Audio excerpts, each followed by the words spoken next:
The moment the officiant said, "You may now kiss the bride," the world seemed to pause. But before lips could meet, a sharp mechanical whine sliced through the gentle piano notes and the rustle of autumn leaves. Heads snapped upward. A sleek, black drone hovered above the altar, its red light blinking like an uninvited judge. It wasn't the photographer's sit was too bulky, too menacing, with a tinny speaker crackling, unauthorized assembly detected. The bride's veil fluttered in the breeze. The groom's eyes narrowed. With a single nod, he signaled to his best man, who darted to a concealed wooden crate tucked behind a willow tree. The crate burst open, and a shadow erupted feathers, fury, and precision. A hawk named Zephyr shot skyward, wings cutting the air like blades.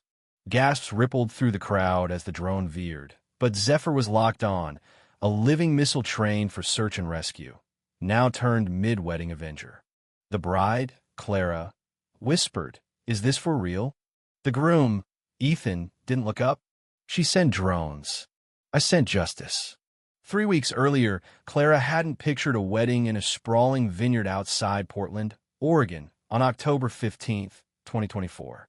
She'd always dreamed of a grand ballroom with crystal chandeliers and towering floral displays. But Ethan, with his quiet charm, convinced her otherwise.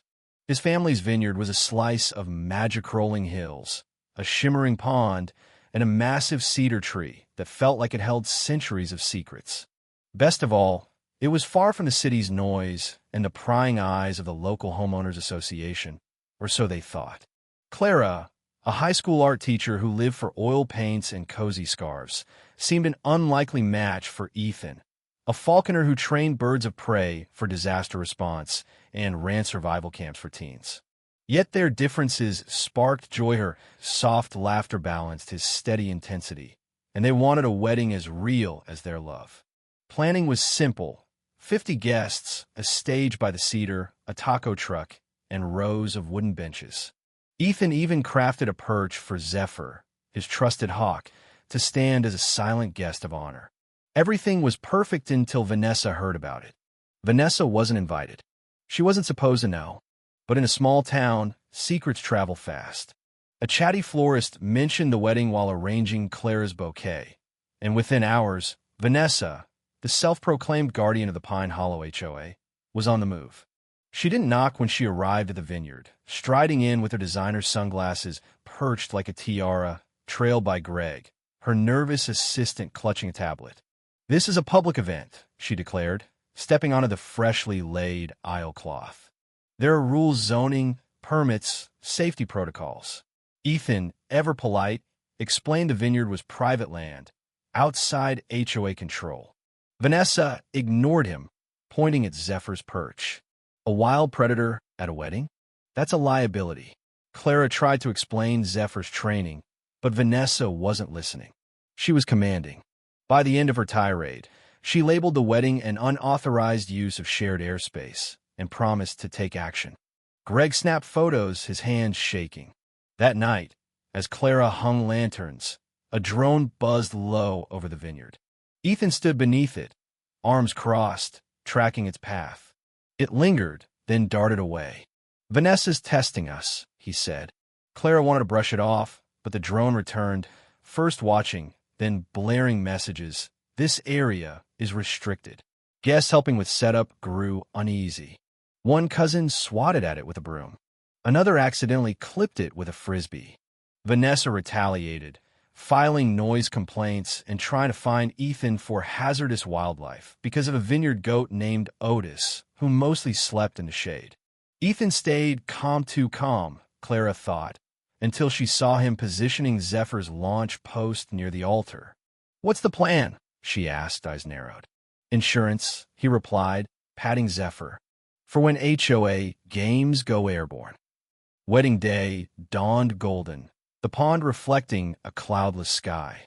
Guests sipped cider, and Clara glided down the aisle in a vintage lace gown, her smile radiant. Ethan waited, his eyes soft but steady. They'd made it through the chaos until the drone returned. Its buzz grew louder, drowning out the vows, its camera lens glaring. "Are you kidding me?" Clara hissed, clutching her bouquet. Ethan gave a subtle nod. The best man opened Zephyr's crate, and the hawk surged upward, a feathered bolt of lightning. The drone spun, tried to climb, but Zephyr struck with lethal precision. A crack, a whine, and the machine crashed near the dessert table. Cheers erupted. "That's how you send an invite back," someone shouted. Clara stared at Ethan, wide-eyed. "Did you train him for this?" He shrugged. He knows a threat when he sees one. The officiant, unfazed, finished. "You may now kiss the bride." The kiss landed as drone parts smoked in the grass, Zephyr circling above like a winged sentinel. The celebration roared on, but Vanessa wasn't done. By morning, a viral video of Zephyr's takedown had hit 100,000 views, dubbed "When HOA Meets Claws." A local news station aired it, and Clara's brother posted a slow-motion edit titled "Sky Justice." The internet loved it, but Vanessa doubled down. Animal control officers arrived, citing a violent hawk complaint.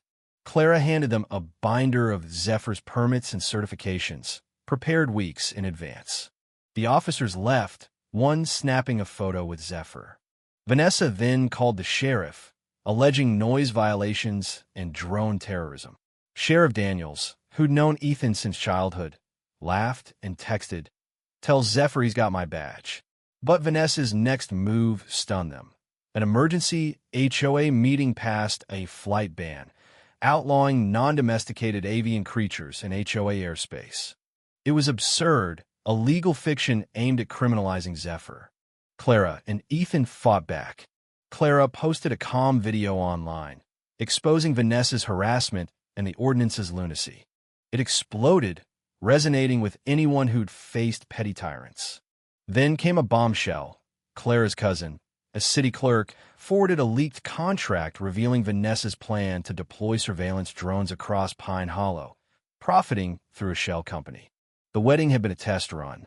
Furious, Clara and Ethan compiled evidence drone footage, HOA posts, the contract, and released a video that went national. News outlets called. A talk show invited Clara, who appeared with Zephyr, regal on his perch. The HOA faced a city investigation, and a lawyer, Tom Carver, took their case pro bono. Vanessa's final gambit was a lawsuit, accusing Clara and Ethan of property damage and emotional distress. In court, her story unraveled. Tom exposed her fraud, showing financial trails to her son's company. Greg, breaking ranks, confessed Vanessa's schemes. The judge ruled for Clara and Ethan, ordering Vanessa to pay damages and face criminal probes. The HOA collapsed, and Vanessa's reign ended. A child sign outside her house read, "Drone Boss Down." Weeks later, a letter arrived from Vanessa, now cleaning cages at a sanctuary as court-ordered service. "I let control become my cage," she wrote. Clara and Ethan held a second gathering, Wings Over the Vineyard, where Zephyr and other birds soared in a breathtaking display. As stars emerged, Clara whispered, "We fought a war and won." Ethan grinned. "Next time, we elope in a forest." They laughed, knowing Vanessa might resurface, but they were ready proof that a hawk's wings and a couple's resolve could reclaim any sky. What do you think? Was Clara and Ethan's fight just about a wedding, or did it expose a bigger truth about power and freedom? Should they have ignored Vanessa or taken her down harder? And what's the wildest HOA story you've got? Drop a comment, like, and subscribe for more stories that soar.